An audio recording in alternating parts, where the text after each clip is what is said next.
did some polling, and I wanted to know what Tennessee fans or what position group Tennessee fans are most concerned about. But the caveat is you cannot say quarterback is the position group you are most concerned about because I know all of you are concerned about the quarterback position. I mean, and you should be. You should definitely have some reasonable suspicion there. I think Tennessee has quarterbacks that could be really good. We just don't know what Tennessee has just yet at quarterback with the three guys, and who will look best at that position. So, the several different positions made the list here. Really, 5 of them, but I did get a 6th vote for Adidas, which is a concern. It is a genuine concern. Because the Adidas jerseys, simply put, do not look as good as Nike jerseys. Just nowhere near as clean. But the overwhelming answer with 6 votes was wide receiver. And I think that's fair. You know, you've got 3 guys on this team that you are confident in to start this year. But outside of that, you don't really know what you have with the freshmen just yet. I know Rodarius Jackson made a couple nice catches in the spring game, but how much stock do you put into the spring game, especially when you only had so much live action? So I think that is a reasonable position to be concerned about, and 6 votes for that is very much warranted, I would say. Yeah, I mean, I'm a little concerned about the receivers as well, but not like too much, because I'll keep saying it until it ends up not being true anymore. But like Tennessee, they always at least have 1 or 2 decent receivers. So I feel like, especially with Heupel being the head coach and the way that he is as an offensive mind, I think that Tennessee will probably be fine with the wide receiver, but you never know. I mean, this is the most depleted I've probably seen Tennessee's wide receiver core in a long time. So, I mean, depth could be an issue, but I definitely see where everyone's coming at with the receiver. But that was not in my top 3. All right. Number 2, with 3 votes, you have offensive line, which I think is a very fair position to be concerned about every year. Honestly, if you don't have guys that have played out there together before, like offensive line chemistry is something that is very underappreciated, and if it is not clicking, then it is problematic. We saw it at times, at least in the early middle portion of last season between that Arkansas and Florida game. It felt like you had some problems up there. I mean, Lance Hurd got better as the year went on, but it felt like he was kind of a weak link there for a couple of different games. But now he is a guy that you expect to be, one of the leaders on this offensive line, or at least somebody that's been here before and gotten to play a good bit, because, you got 2 guys coming in of the portal and Moy and Pendleton. You got a brand new center who has been in the program but just hasn't seen the quality time on the field, hardly at all. And then, of course, you get a freshman in David Sanders, who everyone is excited about, but this is his freshman year, so it's the first time he has seen any kind of college football action. So, again, a position you should always have some reasonable concern about. And I think this year it's more justifiable than last year, just because last year you had 4 guys that had been with the program and 1 new guy in Lance Hurd. So, and last year it was iffy in some places. This year it looks more iffy than that, to be honest. Yeah, and with the offensive line, I mean, I'll say that I'm pretty concerned too. I will say everything that I've read about Pendleton and Moy has been pretty good, but you never know how it translates to playing in the SEC and everything. And of course, David Sanders could live up to his 5-star potential and be great. He could be one of the best offensive linemen that ever plays at Tennessee. But I think offensive line is like one of the most important position groups in all of football, to be honest. And we've seen it with like the Eagles the past couple of years, how they've been so dominant. And I think a lot of it's had to come from their offensive line. It's very underappreciated, I feel like, or maybe that's not fair, but I feel like a lot of times like these quarterbacks or like maybe some of your edge rushers, they get a lot of attention, but offensive line, if you don't have good people blocking for you, I mean, you can't really complete good passes if you only have a second to throw the football. So it will be an interesting thing to watch this season for sure. All right, so that was number 2. And we don't really have a number 3. There was 3 positions that all got 1 vote apiece. The first one was running back, which I think you just with the fact that you don't know what you have, and or at least you don't know what Deshaun Bishop's full potential is, and you haven't seen Star Thomas play much in SEC competition, if at all. I think that's one to be reasonably skeptical of, and also just the fact that your running back was what made your offense go last season in Dylan Sampson. It was not your quarterback, and maybe whoever the starter is, Aguilar, McIntyre, or Merklinger, will give the offense more of a boost than Nico ever did. But it was clear last season that Tennessee desperately needed Dylan Sampson to look like a competent offense. Yeah, for sure. And will say that, I mean, that wasn't running backs weren't something that I was initially concerned about. But the more I think about it, how much Tennessee relied on Dylan Sampson last season. I mean, he really was the focal point of the offense. And especially if the offensive line isn't going to be better this season, then it might be a difficult situation there for the running backs. But I mean, I think Deshaun Bishop's got potential to be a really good player, not to the level of Dylan Sampson. I mean, I don't know if we'll see that for a long time at Tennessee, but I think he's got potential to be a really good player. And like you said, we'll wait and see how Star Thomas ends up being. And Peyton Lewis, he's gotten some experience, played in the college football playoffs last year, so we'll see how it goes. But I mean, yeah, if the offensive line's not going to be stacking up, then running backs might hurt too, and especially with the first year at Tennessee starting quarterback, whoever that might be, whether it's Joey Aguilar or George McIntyre. Um, I don't know. It could be a problem. It could be a problem. Yeah, and you said the running back was the focal point of Tennessee's offense last year. The run game really it has been, or at least was for 2 years, the part of the Tennessee offense that non-Tennessee teams slept on.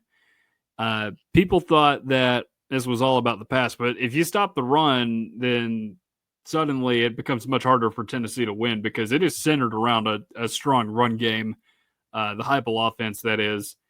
And the offensive line and running backs do go hand in hand with one another's successes. And then you mentioned Peyton Lewis, too. I kind of selfishly hope Tennessee doesn't use him a ton this year.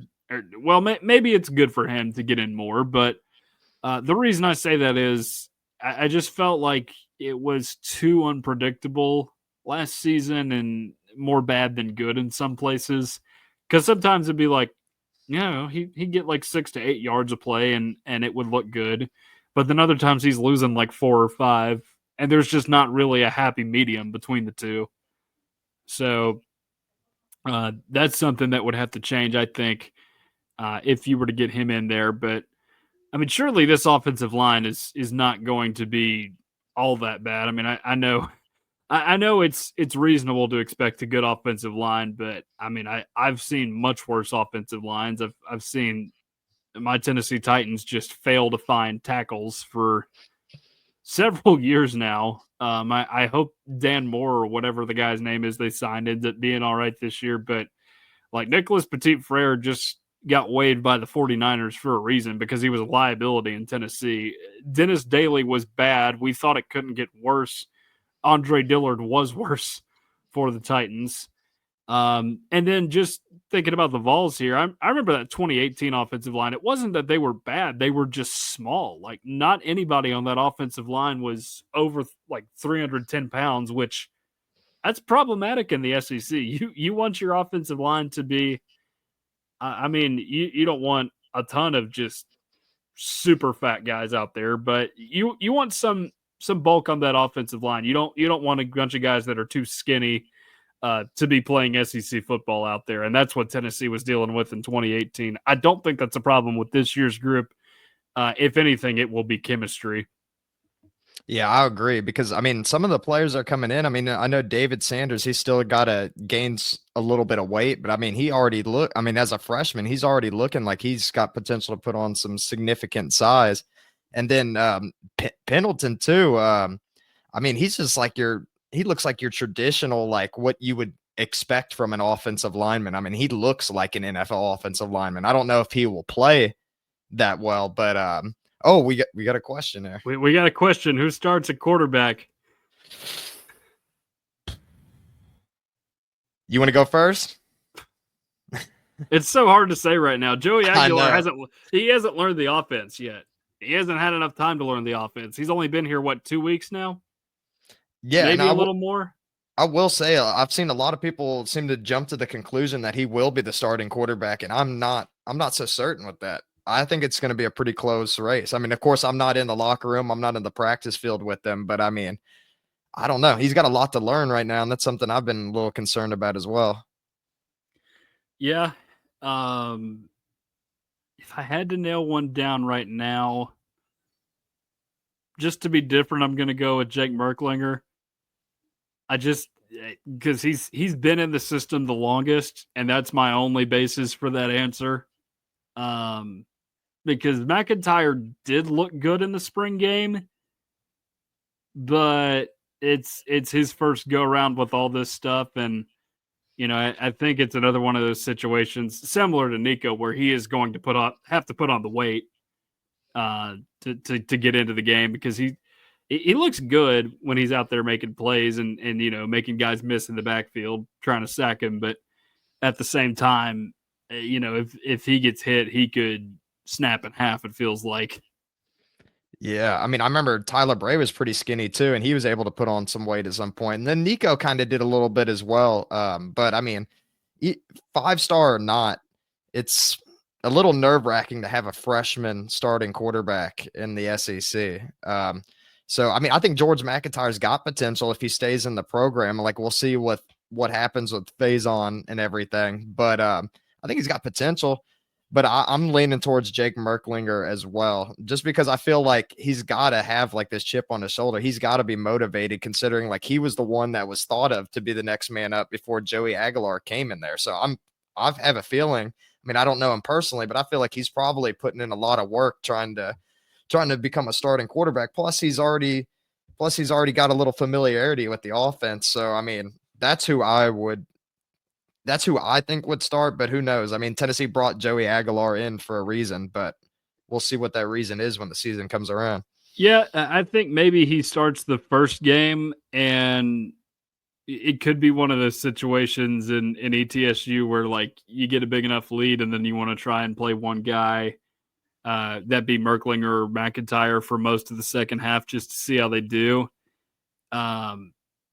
And then hopefully by the time the Georgia game rolls around, you have an answer, but you may not have an answer. Honestly, Georgia also may not have an answer for that game, if we're being honest, which is what we talked about at the beginning of the show. Like, who really knows who is going to start at quarterback for either one of those teams? Like, I am not making any assumptions about Gunnar Stockton right now. I haven't been overly impressed by what I've seen, honestly.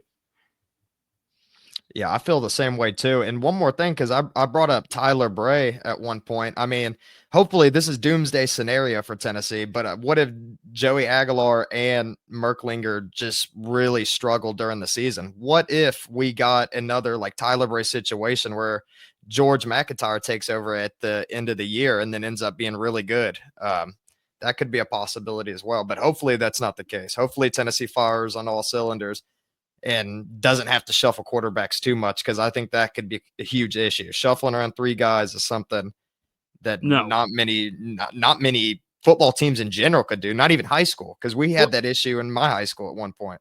When you have 3 quarterbacks, you have none. That's just the truth. Yeah.